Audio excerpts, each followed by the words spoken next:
Hi guys! So may isi-share lang ako sa inyo. Napakasarap pala talaga ng Korean luncheon meat. So first time kong nag-order nito guys. So after 2 days, dumating na siya.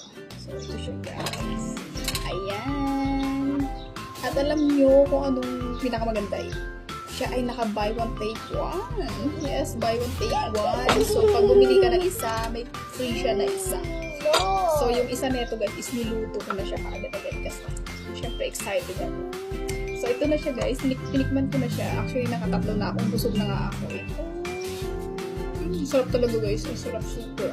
Lalo pag nakakamay, kanin, kamay, samahan nyo ng ampalaya. Tsaka yung favorite kong seaweed guys, ayun, ang sarap talaga. Ito yung kasama sa in-order ko. Ayan. Pero ang sarap talaga guys ng Korean luncheon meat.